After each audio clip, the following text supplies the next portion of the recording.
This week on Reliving the Extreme, no original content this week. I'm Nate Maxon, your host. We are taking a week off from doing first run stuff. We will be back with that next week. But I wanted to give you something you can enjoy anyway.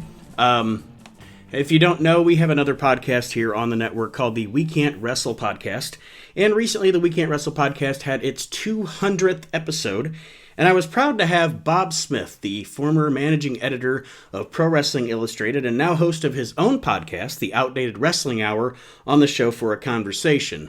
And I wanted to present that interview to listeners of Reliving the Extreme that might not listen to the We Can't Wrestle podcast just because of a couple of things. First, we do talk about wrestling history here a lot on the show. I know it's an ECW-centric show, but we talk about a lot of other wrestling history too, so it was cool to talk to Bob about that.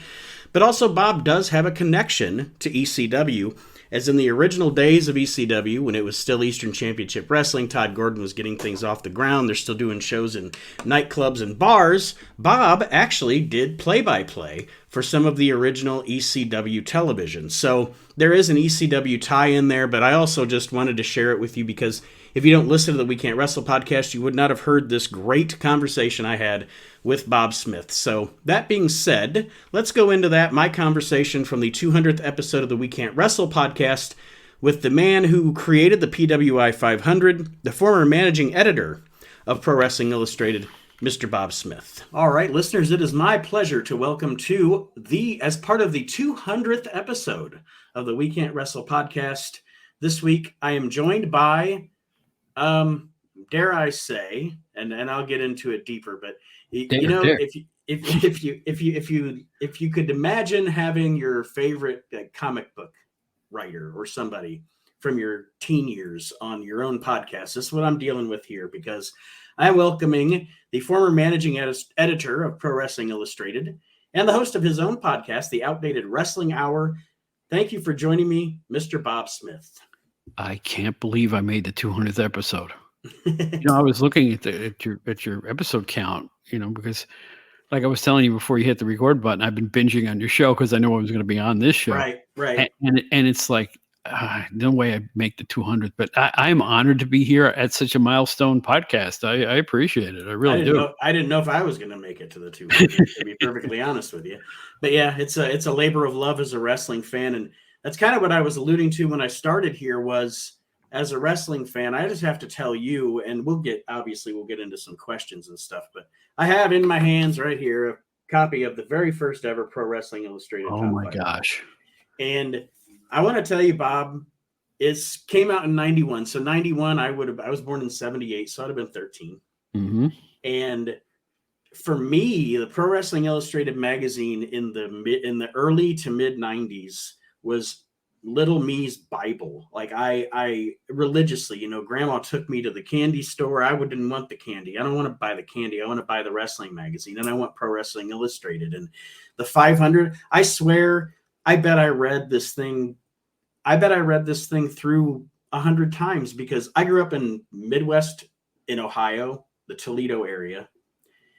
And we got WWF, we got WCW obviously on TBS, but there was no really saw some of the Bruiser stuff, the Bruiser Bedlam stuff, but this magazine was my portal to the wrestling world at that time that I didn't get to experience, and it was just I soaked it up. And I gotta say, I can't, and I'm not even blowing smoke here. I can't tell you how much I, as a wrestling fan, appreciate the work you put into that. Oh, thank you very much. When I got the job with them in 88, I think it was 88 that I got hired. I was just like you as a kid, man. I had a 50-cent allowance. And I remember specifically on at least 2 or 3 occasions spending all the 50 cents on Wrestling World, or I'm a little older than you are, but Inside Wrestling, all the magazines were out at that point. Mm. And it came at a time when there was no wrestling on my local TV. Wrestling had left my area. I'm from the Albany, New York area originally. So it's like, there was no wrestling on, but I was hooked on it. So I was like, well, what do I do? So I started reading the wrestling magazines, which back then really was the way that wrestling fans got their information. There's no question about that. Up until probably about 1995, 96, it was still a vital way to get news out because it was still territories back then. Mm-hmm. And even in the cable world, you couldn't see everything. But the next best thing was to read about it in the magazine. So I realized that when I got the job. I remember when I got hired, I was like, I don't believe this. I was so thrilled. And Mike Tyson got me the job with them. No kidding. Yeah, well, not spiritually, but not really. Here's why. I worked for a newspaper in Catskill, New York, where he used to train when he was just a tadpole, like 19, 20, 21 years old. And I had won a journalism award, a big one, for an interview I did with him. Mm-hmm. And what better resume fodder for a company that does wrestling and boxing magazines than an award-winning interview with the most famous boxer in the world? Exactly, yeah. So that was part of it. But I was hired on the wrestling end. And that's dream job. What can I tell you? It really was. Not to say I didn't work my ass off once I got in there, because it really was a lot of work. They put out a lot of product. I mean, as you probably have heard on other podcasts, I did the first 2 PWI 500s all by myself. But I think they gave me that job and agreed to let me do it because I had the knowledge base to do it. And that's kind of a compliment to me. I really think of every staffer that was there, I was the only one that could have done it at that point. For some reason, I absorbed everything about every territory. I watched tapes like crazy. Had a background of watching every wrestling show I could get my hands on. Mm-hmm. So I was the right guy. Because not everybody in the staff was like that. A couple of staffers kind of like wrestling, but they weren't into it like I was. Mm-hmm. So I think I was the right guy to do the job. And you know, and that's a kindred spirit wrestling fan thing too, because I'm the same way. You know, as I grew up, I could watch what my mother was willing to pay for or whatever on cable and et cetera, et cetera. And then as I got older and I got access to tapes and I got access, then the internet comes along and YouTube comes along. And then it's like this whole new world opens up. You know, now I've watched all of Mid-Atlantic. I've watched Memphis, which is the greatest wrestling territory ever. And I've watched Georgia. And yeah, it's just if you're a real wrestling fan, once you open that can, even the bad stuff, anything you can get your hands on, you're going to watch it. Right. Well, there's the thing. When I was a fan, there was no bad stuff back then. Right. I really didn't feel that way. From the smallest federation to the WWF, I thought it was all good at many points. Nothing insulted my intelligence back then. And I agree. I'm the same way. Like you said, I think I'm like, maybe fan wise, I'm maybe that was my first question I have for you. So let's just do that. What was your first introduction to the wacky world of professional wrestling, and what made you a fan? Okay. I am from the Albany, New York area, and we had 3 TV stations to choose from pre-cable. Yes, I am pre-cable, folks. I was around before we used to have to put antennas on our garages and stuff like that, which we did.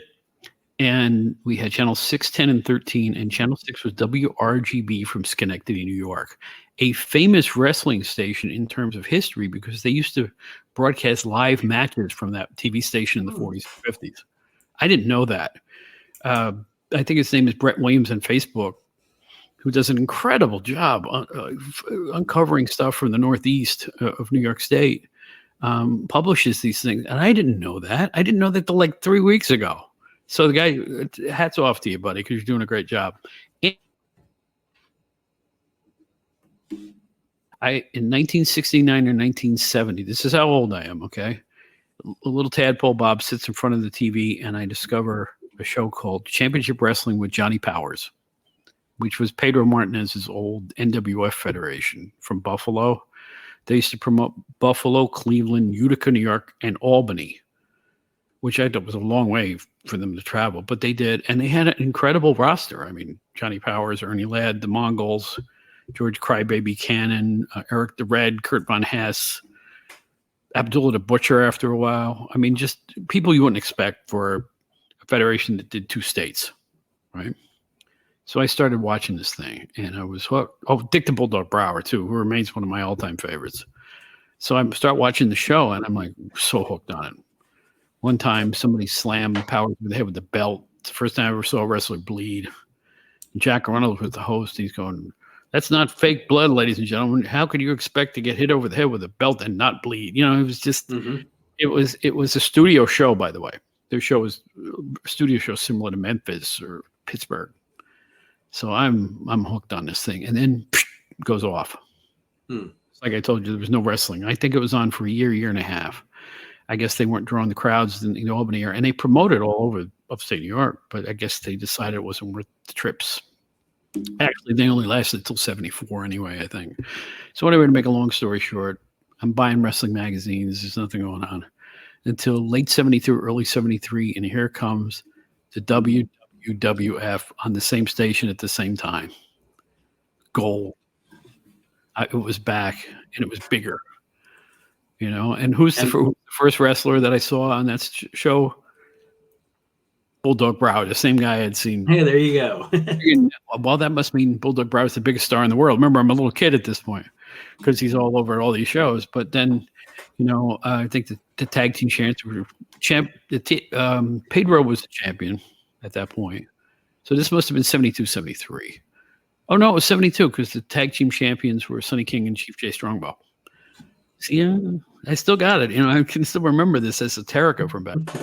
Anyway, I never missed it. And as I moved into my high school years, I had a friend with a car.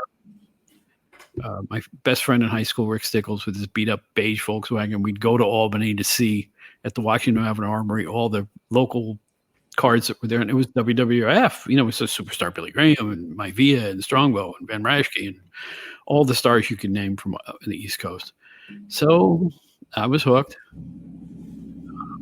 10 years later, after that, I was working for PWI.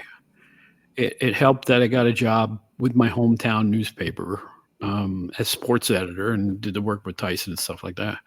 But I had that huge knowledge base of all that stuff from upstate New York.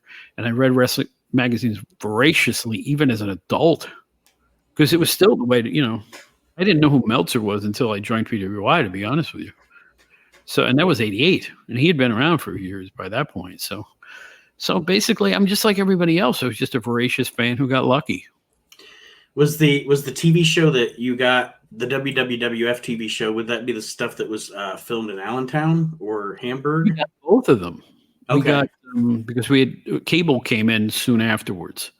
So Channel 9 in New York had, I don't know which had which, but we had both All-Star Wrestling and Championship Wrestling from WOR and WRGB. And then a third station picked up one of the other shows a week later.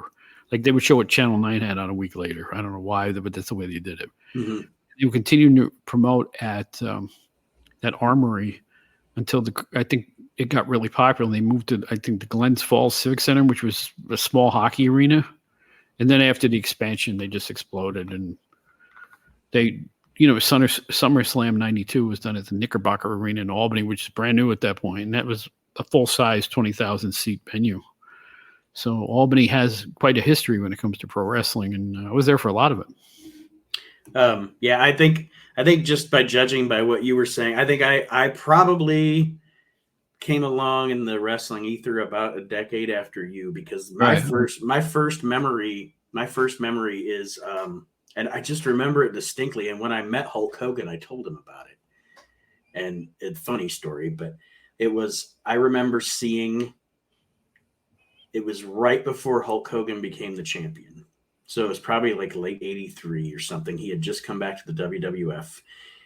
And he and Bob Backlund actually teamed up against, I think it was Mr. Fuji and Tiger Chung Lee. And right. I just vividly remember the Victory Sports banner in the background. And when I told Hulk Hogan about that, he goes, "Brother, I don't even remember that." So, yeah, but that's my first memory was right before the cusp of Hulkamania. So, speaking of Hulkamania too, I moved into Ulster County after a while, after living in Greene County, which is a bigger county, and they moved their TV tapings sometime in the 80s to the Mid-Hudson Civic Center in Poughkeepsie, which was not far from where I lived. So I started attending the TV tapings. So I attended probably 6 or 7 of them, and it was quite a hoot. Like I'd be sitting there in the upper area, not at ringside, but in the bleachers part. It was an arena, so I had seating. And here comes Pat Patterson eating a bag of potato chips, just walking up the aisles as if he's just, at home there. And it was a trip because it was a medium-sized arena, if you remember those tapings. Remember the famous Andre haircut? Yes. That was the Mid-Hudson Civic Center in Poughkeepsie. I think in my brain, what sticks out to me most, just probably because, again, when you're a fan, but I remember all the Monday Night Raws from that arena. So that arena definitely has a place in my brain as far as a wrestling venue goes. Yeah. I mean, like I said, it wasn't that much longer that I actually was working in the business, which just freaks me out to this day, because I went from hyperactive fan to someone who had the keys to the car, sort of, started to learn all the secrets because I didn't know.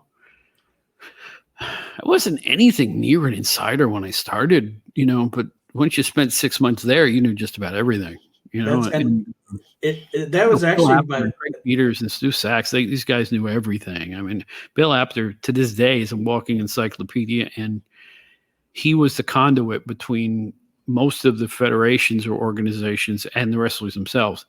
Everybody knew Bill. Everybody liked Bill. So at the magazines, he would communicate all the stuff that he found out to us, and that's how we put the magazines together. To be honest, without Bill Apter, we would have been squat. Bill Apter was a giant in terms of who he knew, how to get information. He really was. He was it. I'll be honest with you. He's on my show that comes out. I don't know when this podcast comes out, but as we speak tomorrow, he's going to be a guest on my show. And we talked about that. The fact that without Apter, I don't know what we would have done. I don't know what they're doing now. I know that the magazine's still in print and new people have taken it over and stuff like that. But back in those days, Bill would get the info. He'd parlay it to us. He'd hand us the photographs because we had a team of photographers all over the country and all over the world at times. And we would base our articles off the information he gave us. Totally invaluable. What a guy. And so if anybody complains to you that Apter didn't write this or this isn't, take it from me, and I wouldn't hype you. Bill Apter was 75% of the success of that company, no question about it. Yeah, there's a reason they call them the Apter Mags. It's actually, according to Bill, Meltzer gave it that name, and people just picked up on it. Oh, really? Yeah, I didn't know that. That's what I just always known them. I think he just always known them as that. Side in the Observer. Well, the Apter Mag said that.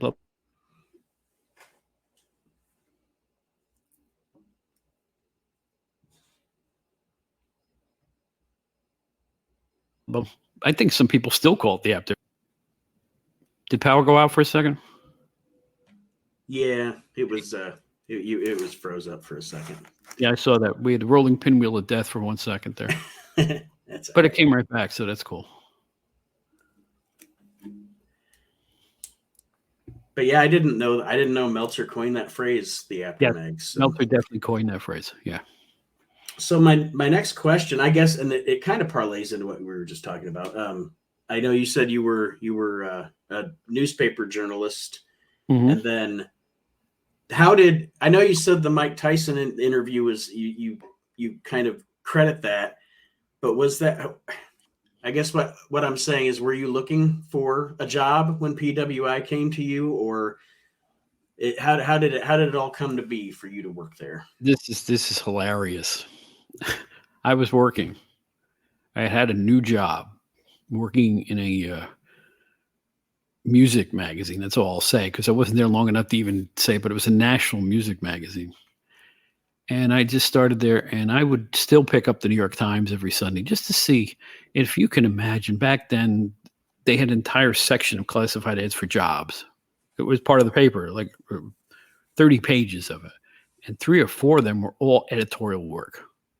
Oh, it was heavenly. You got to miss it, But anyway, I see this little 2-line ad. I swear this is the truth. Little 2-line ad. It says editor/writer wanted for sports entertainment mag. And I went, sports entertainment, that's wrestling. Send resume, clips to box something, RBC, NY. I went, RBC, Rockville Center. That's the Apter Mags. So I knew who they were. Just I could read it. And I sent in the Tyson clip, and I sent in a few other things, and I got the phone call. I was like, wow. And I went in for my interview and pretty much nailed it. I really did. I had a lot of knowledge, and I know I aced the writing test they gave me. And I talked about so I think they hired me as a wrestling boxing guy at first, because I wrote 3 or 4 boxing articles when I first started there. Okay. And I actually helped Bill do a photo session with Mike Tyson, because I knew Mike. And so that way it just, it cooled the ice, and Bill could do whatever he wanted, because he knew I was working, Mike knew I was working with Bill, and I had carte blanche because we were old friends. So to make a long story short, I fluked into it. It's just an ad in a newspaper. And I don't know how many people they interviewed. I think somebody had just left, and they hired 2 people, myself and a guy named Gersh Kuntzman, who went on to become a big time writer in New York City. But I just totally fluked into it. It was awesome. What a feeling. I mean, the very magazines I used to walk to the candy store to buy, even as an adult, I was about to work for. You don't know what that felt like. It was like lottery. You won the lottery. Yeah, I can't imagine how cool. But in your mind and your heart, it's like I couldn't have gotten luckier. Could not have gotten luckier. And as you work there, and of course we already hit on the 500, but I'll ask another question about that in a minute. But I guess it interests me as a kid that read the magazine, because we all know that there was some carte blanche with the magazines as far as storylines and stuff goes, as far as with storylines within the magazines that weren't necessarily playing out on television or what have you. Did you guys have, when you worked there, did you have much access to the actual wrestlers? Everywhere but WWF. Okay. WWF had started their own magazine and threw out all the magazines from ringside. Didn't allow the passes anymore. And even at the big arenas, they were kind of strict at kind of watching people to see if they weren't shooting commercially, because they wanted entire access for their own house magazine and nothing else. Mm-hmm. So, which leads to another funny story. Let me just do this while I'm thinking about it. We used to sneak into Madison Square Garden with 300 level seats with our long lenses stuffed into Subway sandwich bags. Right? Make people think we were bringing a Subway sandwich in instead of and we would just shoot, hide the camera, shoot, hide the camera, shoot. So we kept shooting at WWE events. If you notice, during that period between 88 and about 94, there were always ring ropes in the pictures, because we were shooting from, not ringside, but up, shooting down. And you couldn't avoid having, but I think we did a hell of a job considering what we had to deal with. And so that was part of the problem back then. Back to your original question, though, which was, our storylines. I was one of the writers who kind of stuck to what the organizations were doing, because I did a lot of indies writing. I actually preferred doing USWA, World Class, Continental, whatever, Calgary, anything like that. Mainly because how many times can you do a Hulk? We were doing Hulk Hogan so much that I tired of it, and I wanted to do the other stuff. So they let me. It was no problem. Mm-hmm. But in terms of, I remember one time I got a little heat from WCW/NWA for an article I did about the Four Horsemen and how Sid was getting upset with them, but not showing it, which was total.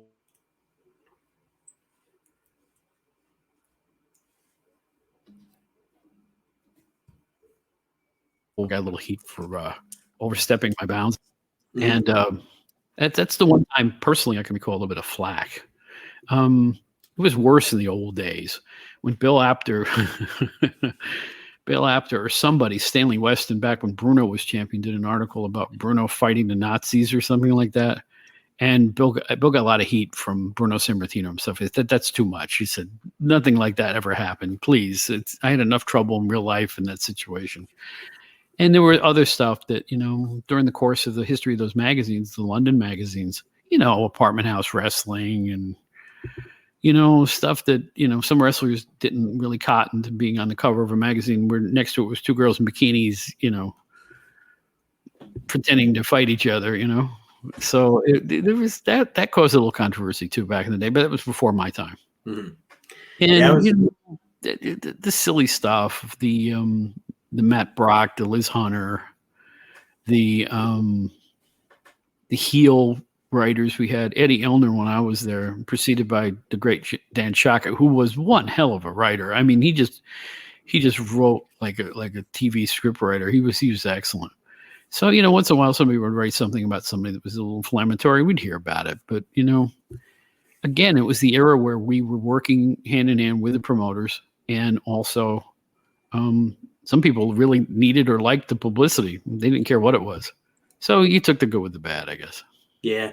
I had a while, I don't know, some episodes back, I actually had Brian Solomon on the show, and he was discussing, his time at WWE magazine and stuff. And that's what I wanted to ask you, because I know to what he was discussing with me, WWE has always been in and out as to how much access they're going to give.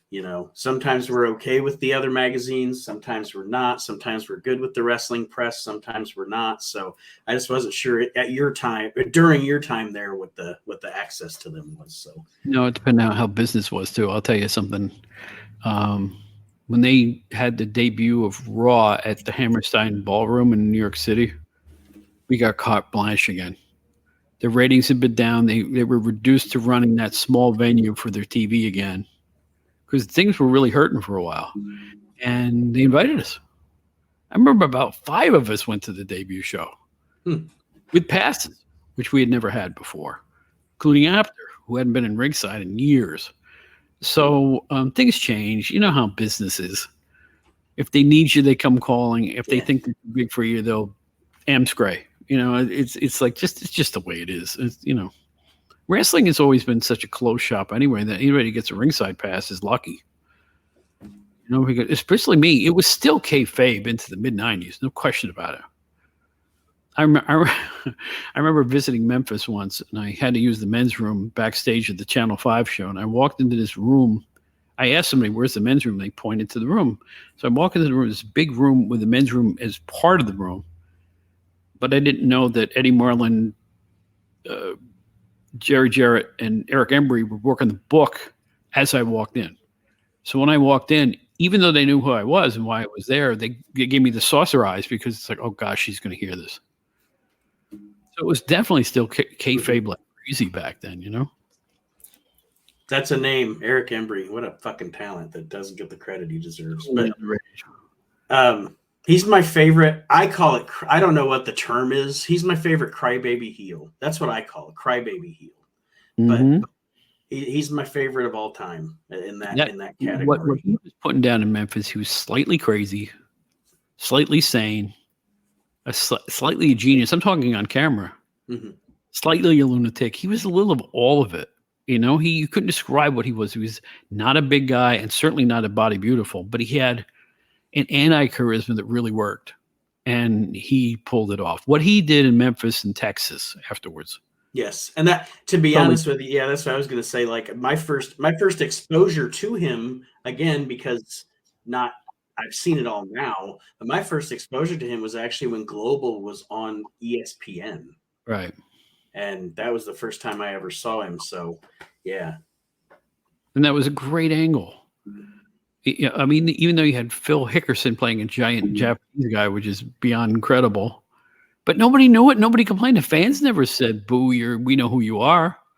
So, and I think part of that was because Hickerson was in Texas as opposed to Memphis. And they didn't know. I don't think he looked remotely Japanese, but that's, Tojo Yamamoto was his manager, and I guess that 1 and 1 make 2. Yeah. That was a good program, and that may have been the last legit sellout that the Sportatorium ever had, was when, Eric beat Tojo to change it to the USWA instead of World Class.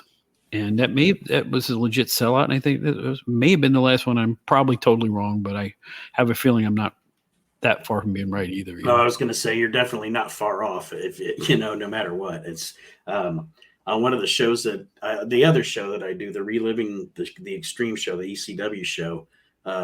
We were just talking about the Sportatorium. And the reason we were is because Steve Austin, we're on the episodes now where Steve Austin is coming into ECW, and he talks about how he's been in the Sportatorium, but compared to that, the ECW arena is a dump. And I was telling the guys, the company that I worked for back in 2002, we had a managers conference in Dallas, and I actually got to drive past the Sportatorium. Obviously, by that point, nobody was doing anything with it. You can't go inside or anything, but it's just cool to know that I got to drive past it. And then I think they tore it down the next year. But it's cool to be able to say I saw the Sportatorium at least, from the outside looking in, and it's all run down and everything by that point. But that Memphis trip, I was going to make it two-pronged. I was going to fly into Memphis, do one show there, and then drive to the Sportatorium, where I think Pedicino was still working it at that point. It didn't work out. It would have killed me, and it was just too far. Mm-hmm. So I'm glad I spent a week in Memphis instead, because I learned so much and got to meet Sabu when he was a kid, and Rob Van Dam when he was a kid, and that whole crew there. And I saw two shows, and I think that's my favorite experience of my PWI years, was spending a week in Memphis. It was worth it. Actually, that's funny that you said that, because my next question was what I was going to say. If you could give me just an example, one or two, I was going to say, what are your best and worst experiences working for them? That's a really good question. Best experiences was Memphis. I will say the PWI 500, even though it was a killer, it really was hard to put together. Oh gosh, pre-internet, think about that. Yeah. Oh, and hey, we just rolled into my next question, because my next question was, how the hell did you put that together? But so we got two questions here. This is why I think it was the right guy on the staff to do the job, because I'm telling you, 75% of it was right out of my head. The other 25% I had to research, but we did keep records. We had a office record book of wrestler. It was just one line for each wrestler, but it said where they're from, the bio, the weight, the height, year debuted, the whole. So we had a tiny bio of each wrestler right there. And it said Abdul the Butcher debuted in 1955, which drove me.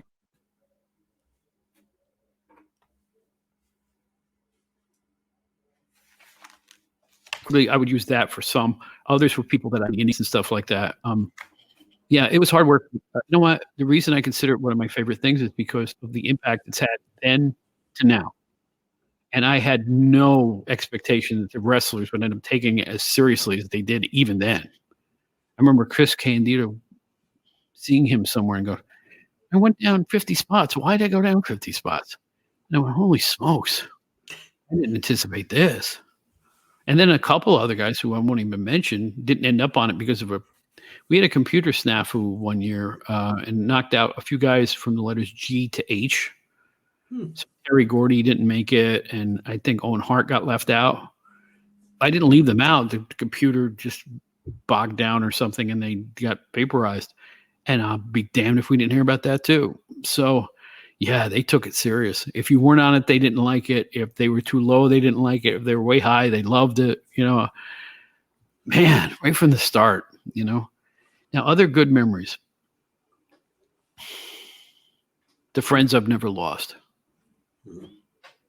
Bill Apter, Craig Peters, Stu Sachs. I hope they feel the same way. Roy London, Andy Rodriguez, Al Bello, who works for Getty Images now. The whole team there, Dave Rosenbaum. Later on, a guy named Chris Bernucca and Gersh Kuntzman that I talked about. I felt friendly with all of them. The boxing staff, my gosh, Steve Farhood and Bobby Cassidy, who's still working in boxing, and Steve Farhood is working on Broadway boxing on SMY. And, it's just, they've all gone on to great things. And I was there for their formative years. And I sat right next to Steve Farhood, who's a boxing encyclopedia. It was just, I didn't know what I had when I had it. I mean, I really had a really good deal there. My worst memories.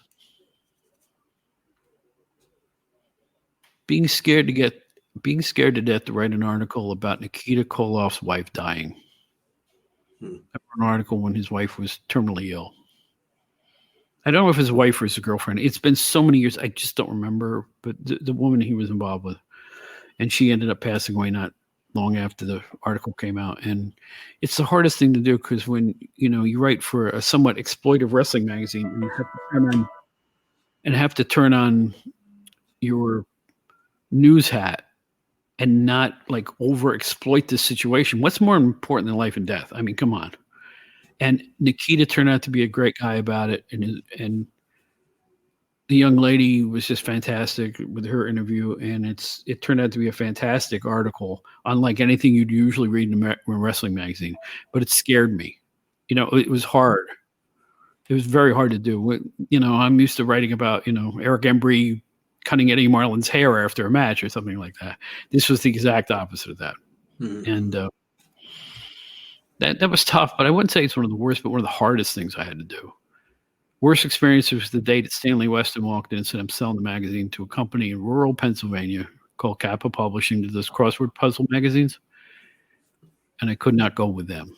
I had to leave. I had just bought property a year and a half before, right down the road. I could walk to work. Boom. Cosmic screwing. I don't blame Stanley for selling. He was older and wanted to get out, and he got a nice hunk of change for selling it. But by the same token, I was left out in the COLD. I could not save it. I continued to freelance for them for about a year and a half, but it wasn't the same. And I left when I got an offer for triple the money for Wrestling's Main Event, which Sandy Krebs. Yeah, I wrote for other magazines through other companies. I was executive editor of WCW's second version of their magazine with Colin Bowman as the owner of that mag. And then Bill calls me after that and has me freelance for WOW. You remember WOW magazine? Yes. I actually have in my magazine collection, I have the entire run of that magazine. So, wow, really? So my name's in a couple of them anyway. But in any event, so every time I got out of it, somebody called me. For about 5 years after I left PWI, I was still writing. Between you, me, and the wall, nobody read WCW magazine, so nobody even knew I was there. It was like, and I'm not putting Colin's magazine down, but all three versions nobody read. I mean, it was like, and people forget London did, my company PWI did the first WCW magazine, and then Colin got the rights to it for a few years, and then some bright guy at WCW said, "Let's do it ourselves," and it lasted a handful of issues, and it died. So, like everything with WCW, it died, But yeah, so the tough thing for me was having to leave. I didn't want to leave. I wasn't planning on it.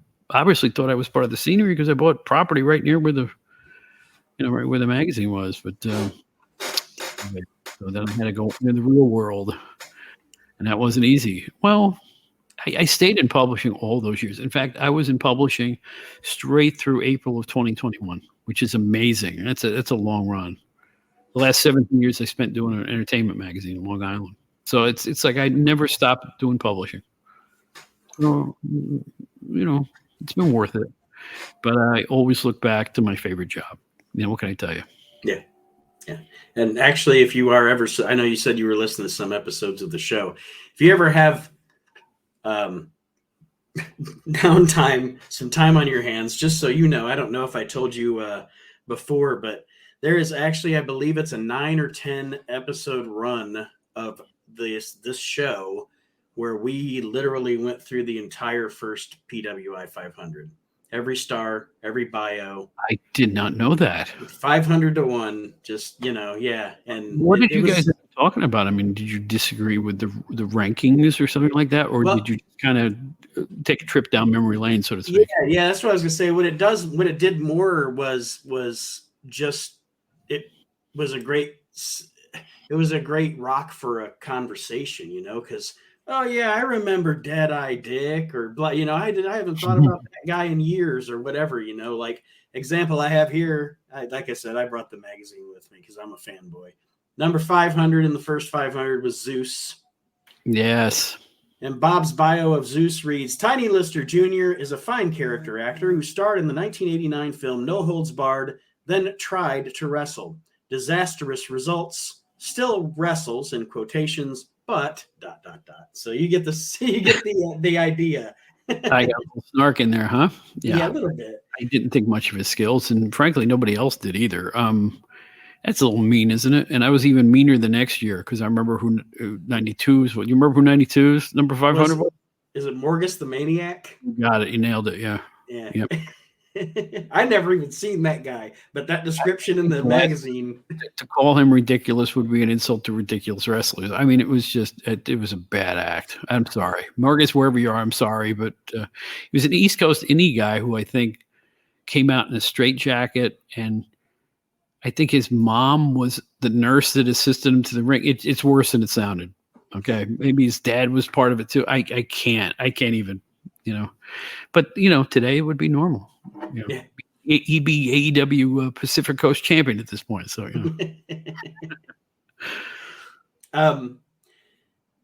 just a couple of more questions. The other show that we do, I do the show Reliving the Extreme with my brother Aaron, and then Chad Austin, who used to wrestle for ECW and Maryland Championship Wrestling. He's our other co-host on the show. And of course, what we do on there is we're actually going week to week. We just literally started at the beginning, wherever WWE has it on Peacock, and we've watched and reviewed each episode of ECW and watching the progression of the company. But I know, and folks, definitely, we'll talk about Bob's podcast for sure at the end, but one of the better episodes that I've enjoyed the most, and I love them all, but I love the Tod Gordon episode.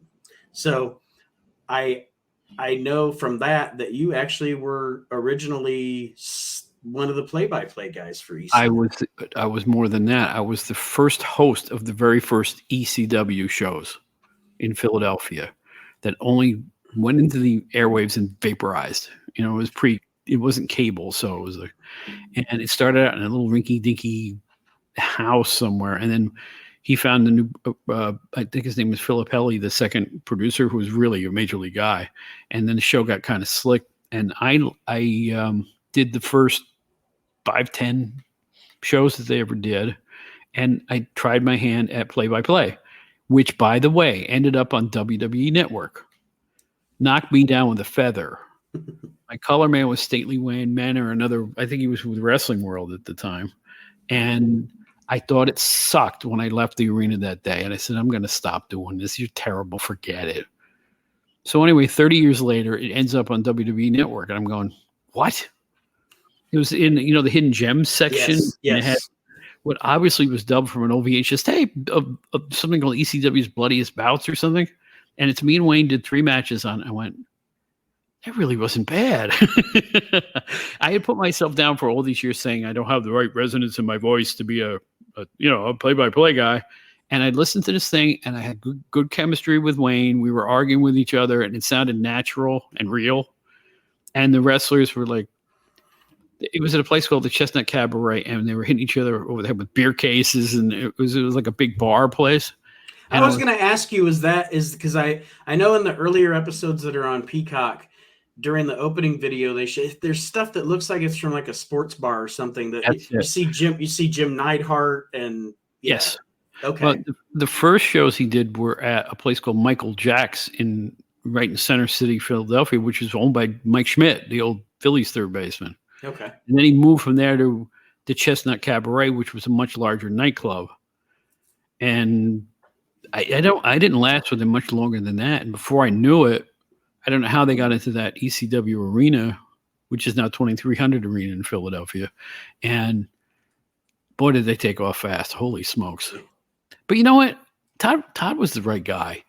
Tod had a real abiding love for old school. But he told me on a show he wanted to do Memphis in Philadelphia. But he did Memphis times 60, like take the Tupelo concession stand brawl and put it on steroids, so to speak. That was ECW, even in the beginning. And the rest is history. And Joey Styles, people don't remember, was an intern for PWI for a while. I did not know that either. Yeah. In fact, I believe I was there the day he met Paul Heyman, and the two of them went into our conference room and we're talking a mile a minute to each other. And I said, man, I can smell something cooking in there. These guys are getting along famously. And before I knew it, Joey was the lead voice of ECW. I mean, it's cool. It was cool to be part of that much history, you know? It really was. Yeah, and actually, I think there is, man, and I would have to go back and check. But just from watching the show for the podcast, I really do think there is something. Did you do even after Joey took over the play-by-play? Did you do like a guest spot? Yes. Where you did some commentary with him? Okay, because I was going to say I swore I remembered in one of the shows that we watched for the podcast that you were there with Joey because they do some kind of a spot with the Eagle's Nest and. Well, what happened was, pardon me, something happened here. Okay. Let me restart. Yeah. They said I got there and got to Philadelphia and I was going to stay overnight in the hotel where they were staying at. And I check into the hotel and Todd says, you're going to have a roommate. I said, who? He said, you find out. It's Joey. So we roomed that night, but he says, since you're here, why don't you do some color? You used to be on TV. You do some color with me. I said, fine.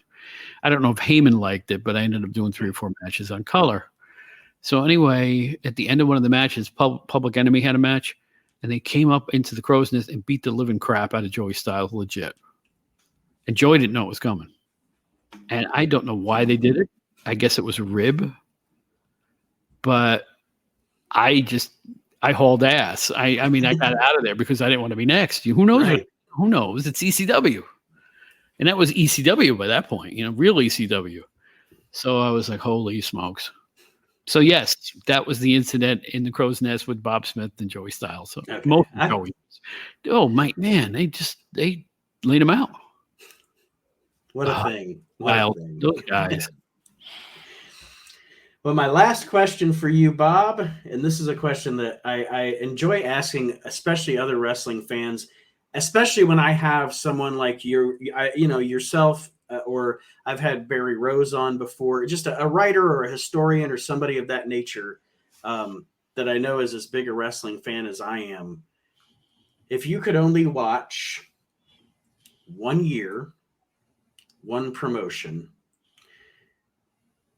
what would it be? Your favorite year / promotion? Like, if I'm going to only be able to watch this 1 year of one promotion for the rest of my life, what is it? What's your one that I'd seen or not seen? Like you just pick history pretty much. It's pretty much your favorite. Or you can interpret the question however you like. Really, 1980 WWF Bruno Larry Zbyszko. The greatest angle in the history of the World Wrestling Federation to this day, in my mind. I was so entranced by it from the very first moment that Larry Zbyszko ignored Bruno trying to get an interview with him outside the ring after a match. I went out and spent $1,000 on a VCR. You remember how expensive they were? Well, you're too young. VCRs were real expensive when they first came out. And I said, something's cooking here. I got to get this on tape. I could feel it. So I started taping each weekly show leading up to the match they had at Shea Stadium. And it was such a realistic, good angle with it. Probably the bloodiest moment in WWF TV history when he bashed him over the chair and the blood's running out of his head as he's laying there prone in the ring.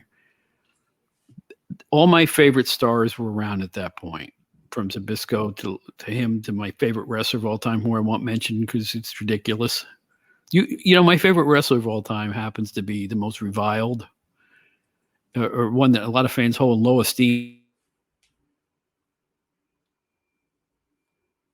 Favorite wrestler of all time because in 1975 I saw him in Albany start a near riot just by sneering, and I said, "Boy, this guy's got bad guy charisma coming out of his butt." He was, and they were serious. The fans were hot. I thought we were going to have a row there. He never said anything. He just sneered, just walked down the aisle and sneered at everybody. So I was a fan of his for life after that because I like bad guys better, I think. But in any event, no, he was still there. You had Torquemada, you had Blassie as a manager, you had Lou Albano, who the tag team champions were. You had the Valiant Brothers. All these guys it was really hot. Dusty Rhodes was in and out, I was so into it. I spent $1,000 on a VCR. So that's got to be here. It just has to be. The talking about Cicluna, to be honest with you, again, he was a little before my time, but I'll be honest, have gone back now through my life. Obviously now I've gone back and watched as much as I possibly could. My mind, when I was first discovering him, when I first got to see some of the older 70s and 80s stuff, mostly when WWE started releasing that stuff on their DVDs, was I honest to God thought, why wasn't this guy a bigger deal? Why is this guy always doing the job? So I saw I think I saw the same thing in him that you did. He came off to me as a cool heel. But here's the thing. He was a big deal. It was just a long time before those videotapes. He was a championship contender in 66 and 67. He was a world tag team champion.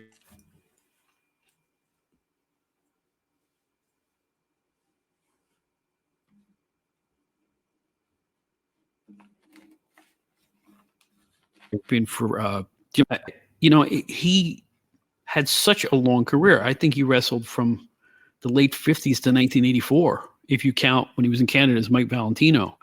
But nobody sees the stuff when he was in his prime.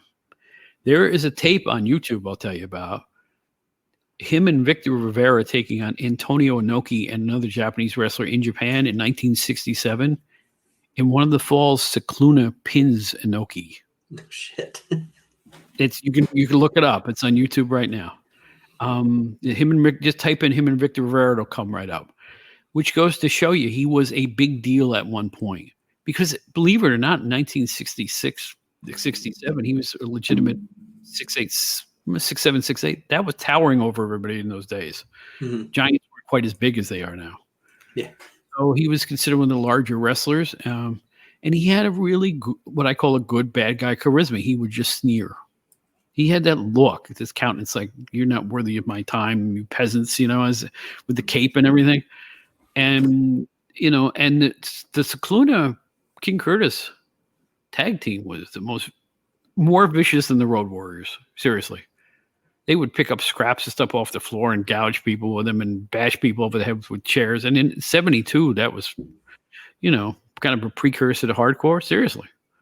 So listen, just because you didn't see it doesn't mean it didn't happen, kids. And people say, why is he a member of the Hall of Fame? Well, he was a worldwide star for the first half of his career. He just happened to like working for Vince Sr. and he lived locally and just continued to work for him, like Johnny Rodz did. Johnny Rodz is as good a wrestler as anybody I've ever seen, and people say he's just a jobber. Get out of here. Everybody has a role they don't know about, in wrestling. Sonny Blaze told me that he was an enforcer for the WWF. Like, if a young guy got a little bit too big for his britches, they'd send him to Johnny Rodz. So, you know what I'm saying? So, because Johnny Rodz could stretch you. So, this is why I'm enjoying doing the podcast, is I'm learning little tidbits of fun like that. It's like the stuff I always suspected is actually turning out to be true. Right. Yeah, and you mentioned that it's just because you mentioned him. Another person that as soon as I got access, like the internet hit and or YouTube or whatever, another guy that I went back and watched because I was fascinated by him was Curtis Iakea. Yes. So because I was a teenager in the 90s, literally my first, I guess I vividly remembered him as the Wizard, with Kamala. In the WWF, but like then the goofy Dungeon of Doom thing, Sullivan, my son, that whole deal. And so it was like, I want to go back and see the badassedness of this guy. And there's not a ton of him out there, but what I can find, if I can find it, I find it. No, he was as over the top as any heel. Good gosh, I'd put him half a notch below the Sheik, to be honest with you. He was using all kinds of foreign objects. There's a videotape of him stabbing somebody in the back of the head with what looks like a dagger. from the 70s, no less. I mean, he was maniacal. You know, he had another head like a roadmap from gigging so much. His matches were really another precursor to hardcore. Even against TV jobbers, he would slam them over the head with chairs, and he was out of control. Was the best way to put it. Yeah, and he's as I've gone back and watched him, he's funny. He didn't talk all that much in those early years. Yeah, somebody discovered he had that big voice, you know, and he started to become a manager type for Kevin Sullivan and stuff like that. Actually, he did way better with Championship Wrestling from Florida when they brought him in to work with Sullivan there, and in ICW too. It worked a little better than the corny stuff they ended up doing with Hogan and WCW. You know, that wasn't it? Gosh, some of the worst stuff ever. It's funny because you look and it's like there's talent there. Look at all this talent, but look how we're using it. Well, you know, I had 2 stints in WCW magazine, and I left Colin at one point because I remember it was a Monday night watching, I guess it was Nitro, and it was Hogan and some other fossil against Kevin Sullivan and Arn Anderson, and they were just going through the motions. And I said to myself, this is actually funny. I said to myself, this ain't going nowhere. It's played. It's done. I think the person you're referring to is probably the team with Hogan is probably Brutus Beefcake when he was the Booty Man. Yeah. So I called Colin. I go, I don't want to do this anymore. He said, why? I said, the product. Ugh. About less than a month later, Scott Hall walked in the ring. Good timing, Bob. Yeah, the world changed in one instant, you know, and it was like, holy smokes. But I ended up coming back anyway. Colin called me out of the blue, said, you sure you don't want to write some more? And I said, yeah, okay. So Colin was great. I'd like to know what he's doing now. He's in Florida somewhere, but he did the best he could with the wonderful, you know, brain trust at WCW who would fight you no matter what you wanted to do in your magazine. It was really hard because you'd have to get clearances from like 5 different people in Atlanta, and they were never there. You know what I'm saying? It was just very hard and frustrating thing to put together. And he did a really good job with what he was given. You know, if the stars wouldn't have aligned and Kevin Nash and Scott Hall wouldn't have come in and Hulk Hogan wouldn't have agreed to turn heel, Eric Bischoff's idea for the next big thing was Glacier and Mortis and Wrath. That was the Mortal Kombat thing was going to be the next big thing in wrestling, folks. So good thing the stars aligned for WCW. Well, no kidding. But you know, you remember Bad Blood and Johnny B. Bad, and although Johnny B. Bad is the only one that worked, that worked. Mark Merrow just took that character and ran with it. But all the others, what was Matt Bourne's name? Big Josh. Big Josh, yeah, and just the Firebreaker Chip. I mean, it got the thing done. Forget it.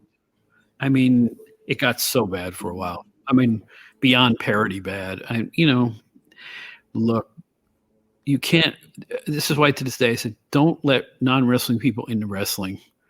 And now all these years have passed, and everybody's a non-wrestling person that's in wrestling, and it sucks. I'm sorry. I mean, I find it very hard to cotton to a lot of what goes on today. I won't even mention any leagues here because you don't have a lot of time, but I am very disillusioned with what they're putting out. For the most part, I think WWE's had a really good couple of months lately, but other than that, I don't point at anything that I really am crazy about. For the first time in my life, I'm missing wrestling on television, not even tuning in. I've never been that way. But you see the gray chin hairs here? They don't want me. They don't want me watching. They don't care about me, even though I've watched my whole life. They want Becky, who's 18, and Timmy, who's 20. Yeah. And they want them to order the championship titles and, come and spend $681 for ringside seat for WrestleMania. That's what they want. Do I blame them? No. I just don't want to be part of it. Yeah, and I find myself, especially probably I'd say within the last 10 years, unfortunately, other than a lot of times I'll watch a whole pay-per-view. But the week-to-week television, if I watch, I find myself fast-forwarding through 70% of it to get to what I want to see. And I tell my wife all the time, I just ain't the wrestling fan I used to be. Like I want to see what happened on Raw, but I want to watch it fast enough so I can go back and watch something from 1993 instead. It's just the way it is. I guess it's that expression, they don't make new music for old people, and maybe that's the way it is with wrestling. Maybe they just don't make wrestling because I'm 44 now. So 40, when I hit about 40, it started to diminish on me, but I hear you. Well, I still think somebody should be brave. Oh, but here's another point about that. Is there anything unfunnier than wrestling comedy? no. Every time they try to be funny, it's awful. Am I right or wrong? That's No, part. you're right. Secondly, is there's got to be a promoter out there somewhere who was brave enough to just pit two people in a ring, tone it down like it used to be, do interviews outside the ring in a sports type manner, right? I'm not saying it has to be, straight laced and looking like AAU wrestling, but just make the people look a little more normal and not so flashy. And wrestling is so overproduced now. I mean, the arenas look like you're trapped inside a PlayStation 5. It's just the noise and tumult and fireworks and everything is loud. Everything's the greatest. The announcers are screaming. The music is loud. And you want to pull your hair out after watching it for 45 minutes. Not to mention wrestlers that take 20 minutes to walk to the ring and other things that have changed. When I started wrestling, when the WWF would come on with the match, the opponents would already be in the ring. They'd make a ring announcement, ding, ding, ding, and you'd be off to the races. Boy, do I miss that too. I just do. It's over. Everything is hyped to the point of give me a break. Give my ears and mind a break. Everything. You know what I mean? It's like the way records are mixed these days. Everything is high. Everything's mixed for headphones now as opposed to stereo. Yes. And it's like it's grating on the nerves after a while. All that noise tumult kind of makes you sick. And wrestling shouldn't look as slick and sanitized as the. No, wrestling was best when it had a hard edge to it. And actually, to be honest, I was talking to somebody. I'm sorry to cut you off, but I was talking to somebody, and this is the point. Wrestling was better when it wasn't for everybody, when they weren't courting everybody. Remember when it was kind of like a secret that you and your friends had that you wouldn't talk about in school, but you would all go to the matches? You know what I mean? It was different. The whole vibe of it was different back then. It was like the secret thing. It's like your stash of Playboy magazines in your bedroom. You didn't tell people about it, but you really enjoyed it. Right, exactly. Actually, I was going to say, to me, the most enjoyable, and again, I watch the new stuff. I keep up, I guess, but the most fun I have watching a wrestling show now is I actually watch OVW on YouTube. Al Snow is doing a great job with OVW, and they put their show on YouTube every single week. And it's indie, so they have some indie-rific guys or whatever, but it's the closest thing to wrestling that's out there that I enjoy it. You just gave me a tip because I had no earthly idea that OVW was on YouTube because I'm the biggest Al Snow fan there is. I think he's teaching these guys to do it the right way. If you've ever heard talk about, wrestlers protecting themselves and being safe in the ring, we need more of that. Yes. And Al is a proponent. So now I know what I'm doing when I go home after this taping. I think I'm going to tune in because it's like, that sounds interesting. Thank you for that tip, man. I didn't even know that. I knew it was on somewhere. I didn't know it was YouTube. There are hundreds. Yeah, they have hundreds of episodes of their TV on YouTube. So too good, man. Well, and that's my other saving grace too. I've talked about it in my podcast. Guys like Dave Dynasty and Chris P. Lettuce, who was Armstrong Alley on YouTube. Hours and hours and hours of obscure old school wrestling. I mean, it's just fantastic. Yeah. Every federation you can name. Chris P. Lettuce is like a hero, and so is Dave. Where they came up with these tapes, I have no earthly idea. How the heck did you have 5 years worth of Bruiser Bedlam tapes? Dave went out and got the original cartridges that they used in broadcast. He's trying to digitize them now. These guys are serious about digging up the old stuff, and it is heavenly. I'm talent great. Well, I guess on that note, I will let my prisoner, Mr. Bob Smith, free for the evening. But Bob, I want to really thank you. Go on and on because it's like you get me started on the old school stuff, and I can't shut it off. You know why? Because I'm trying to impart the love that we all had when we were kids. Why let that feeling go? I mean, we can. I guess we can rely on each other for information, and this is why I like going on other podcasts and have other podcasters come on mine. You're going to be on my podcast too, by the way, whether you like it or not. So, this is part of the deal now. So you got to come on. But seriously, there's a community out there of disaffected older wrestling fans.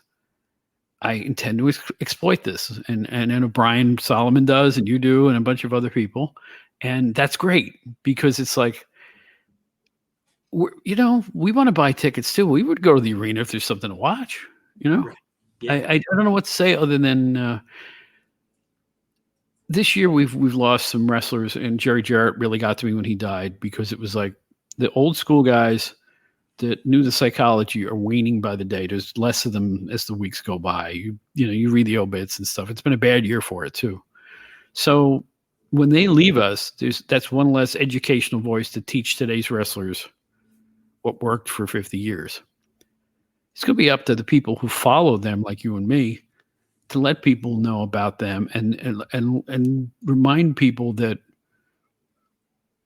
wrestling used to be different and good. And we really enjoyed it. Whether a young person would look at a match from 1977 and think it was good, or they're just a bunch of guys standing around the ring, who knows?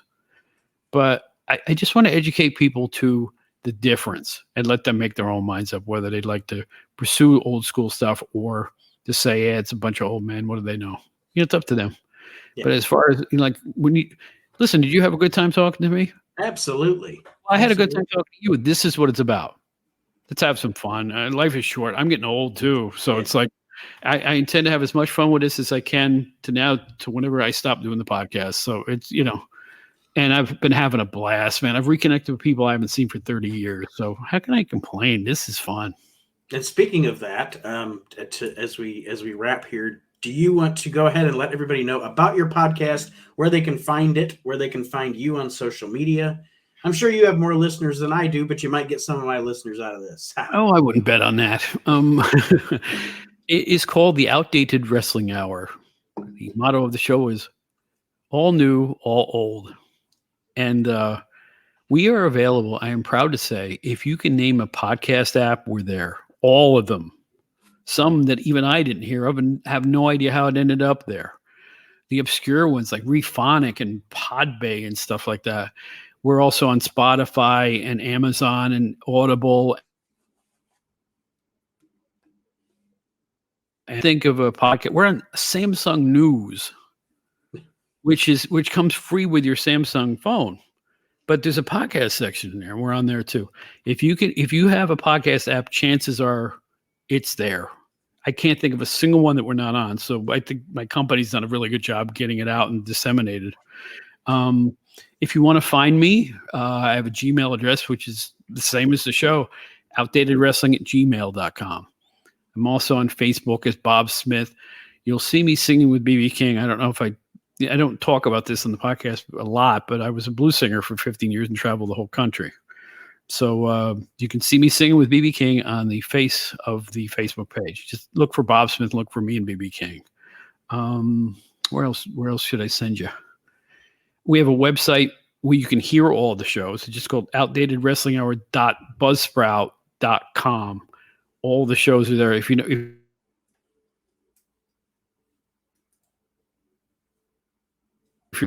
I think that's enough. It's mainly where I'm at.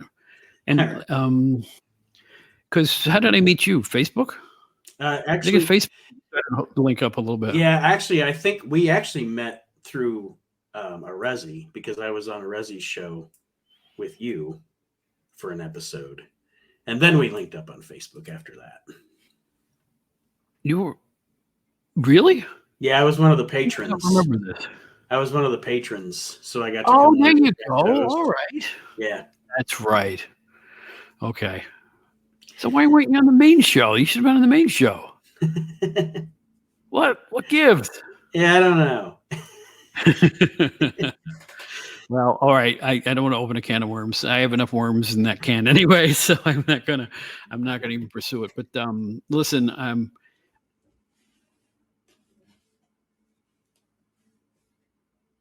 I say it every week. If I get no more successful than I'm right now, I'm happy, because talking with you and people like you, I feel 50 years younger. I'm telling you, I feel it's just so good to go back and relive the stuff you really enjoyed. Like you're talking about Memphis and stuff like that. I mean, every time I talk about my trip there, it's like a tonic, it feels really good. So thank you for allowing me to do that. I really appreciate it. Yes. And thank you for joining me. And like we said, check out Bob's podcast, The Outdated Wrestling Hour, which I'm now booked for. Yeah, there we go. And yes, you are. Thank you so much, Bob, for joining me. And I just want to say, to be part of your 200th show, honestly, I feel privileged, and I've been binging on it, gang. Ever since I knew I got this booking, I've been listening back through. There's some great shows. You got to hear the ones that they did about the Hall of Shame and the worst tag teams. This show's a lot of fun, and I'm glad to be on it. And tell the other people on the show that I said hi, because they're all doing a fantastic job, and I recommend it wholeheartedly to everybody that listens. I take that as high praise. Thank you, Bob. And there you have it, everybody. My conversation from the 200th episode of the We Can't Wrestle podcast with Bob Smith, former managing editor of Pro Wrestling Illustrated magazine. I want to thank Bob once again for taking the time to sit down with me. And for those of you that don't listen to the We Can't Wrestle podcast, I would encourage you to. We do a lot of great stuff on there. Some weeks it's historical, some weeks it's comedic, but it's always fun. The We Can't Wrestle podcast, available also here on the WNR Podcast Network. That being said, I'm going to sign off now, and we will continue next week back into our journey through the history of ECW, and I will see everybody next week. Have a great one.